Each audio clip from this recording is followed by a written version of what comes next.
Oi pessoal, bem-vindos a mais uma aula de biologia.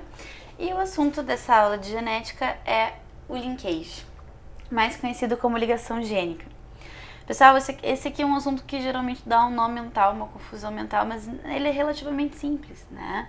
É que ele difere da segunda lei de Mendel pelo fato de que na segunda lei de Mendel, quando a gente fala de uma pessoa que é azão, azinho, bezão, bezinho, a gente está falando de uma pessoa cujas células, né, têm cromossomos e esses cromossomos apresentam esses genes em cromossomos diferentes. Por exemplo, o gene A pode estar lá no cromossomo 21 e o gene B está no cromossomo 2, tá? Tô inventando aqui. Agora, uma pessoa, azão, azinho, bezão, bezinho, que tem genes ligados, a disposição é outra. Ela tem apenas 2 cromossomos que aportam os 4 alelos, né? Só que os 2 genes ficam no mesmo cromossomo. Por isso que a gente fala de ligação gênica, de genes ligados, né? Então, só para vocês entenderem um pouco a diferença entre uma coisa e outra. Na segunda lei de Mendel, tu tem um par de cromossomos para o gene A e um par de cromossomos para o gene B. No linkage, tu tem um par de cromossomos para o gene A e para o gene B, né? Então, inclusive, a gente muda a maneira de escrever o genótipo. Se lá na segunda lei de Mendel a gente escrevia azão, azinho, bezão, bezinho, no linkage a gente escreve que em um cromossomo tu tem a disposição azão, bezão e no outro cromossomo tu tem a disposição azinho, bezinho, né? Isso implica em muitas coisas, né? Primeiro, na variabilidade de gametas que tu pode vir a produzir a partir de um e de outro, de uma ou de outra situação, né? Por exemplo, se tu analisar a célula que está na segunda lei de Mendel, essa célula, ao fazer meiose, ela vai poder ter algumas possibilidades diferentes de gametas, né? Sabe que para formar espermatozoide e óvulos é fazendo meiose.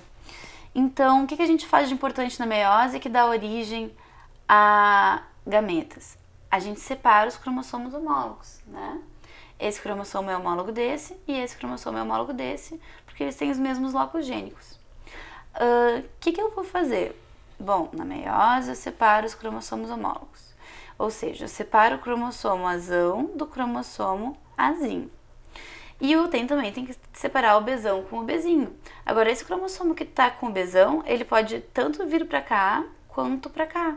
Ou seja, eu posso fazer um espermatozoide que tenha azinho e bezão, né?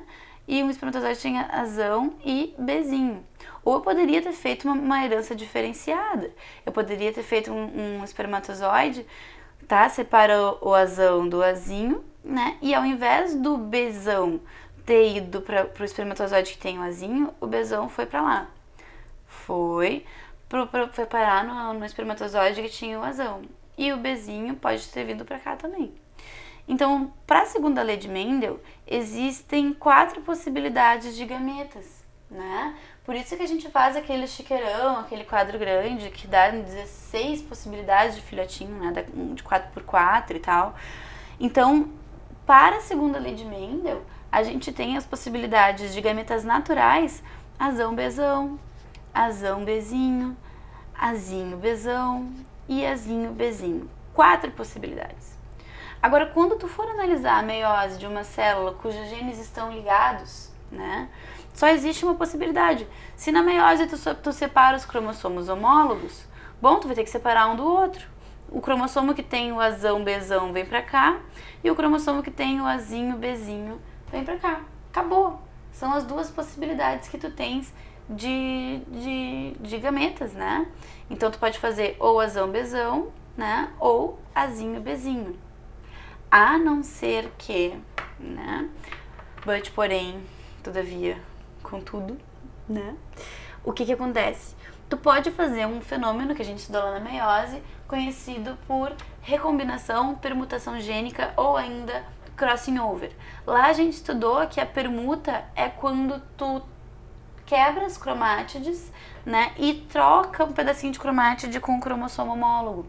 Isso significa que eu poderia muito bem quebrar esse pedacinho de cromátide aqui, trocar esses pedacinhos de cromátide entre os cromossomos homólogos e exercer a soldadura dessas cromátides em posição trocada. Por exemplo, o Bzinho vem para cá e o Bzão vai para lá. Solda, tu tem 2 cromossomos completamente diferentes. Então, se acontecer crossing over, tá, que é um evento raro, tá, não é sempre que ele rola, tu ainda pode fazer outros tipos de gameta que a gente chama de gametas combinantes. Recombinantes, que são esses que tu fez depois do crossing, que é o Azão Bzinho e o Azinho Bzão. Logo, se rolar o crossing over, tu pode vir a fazer os 4 tipos de gametas que tu formou na segunda lei de Mendel.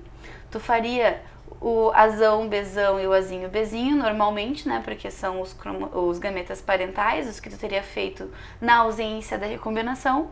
E para células que fizeram recombinação, tu ainda vai ter os gametas recombinantes, que vão ser Azão Bzinho, né, e Azinho Bzão, certo? O gameta parental é aquele que tu formaria naturalmente sem o crossing over.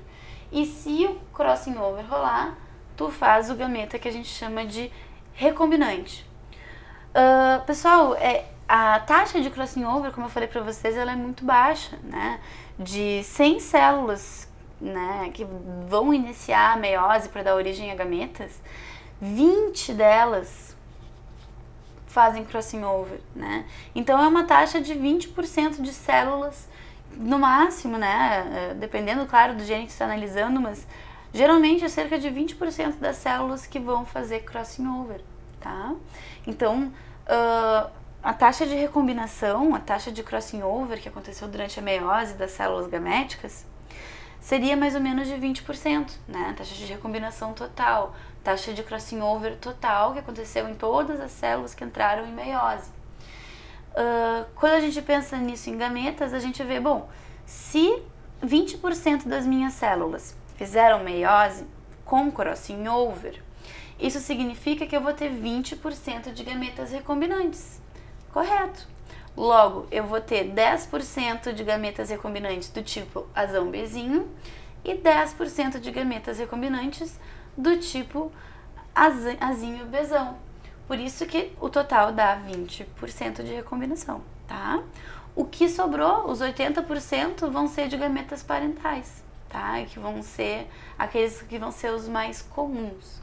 Isso aqui vai ser utilizado para que a gente consiga resolver exercícios de linkage posteriormente. Então, aguardem novos vídeos de exercícios, tá? Então, assista esse aqui com amor e carinho, façam as anotações que vocês acharem pertinentes e não deixem de assistir o próximo vídeo sobre o mapeamento dos genes nos cromossomos, tá? A gente vai ver que essa questão da recombinação, de quantos gametas foram recombinantes, ela é importantíssima para a gente saber a distância que existe entre os genes que estão num cromossomo. Mas esse é assunto do próximo vídeo. Um beijo e até a próxima aula.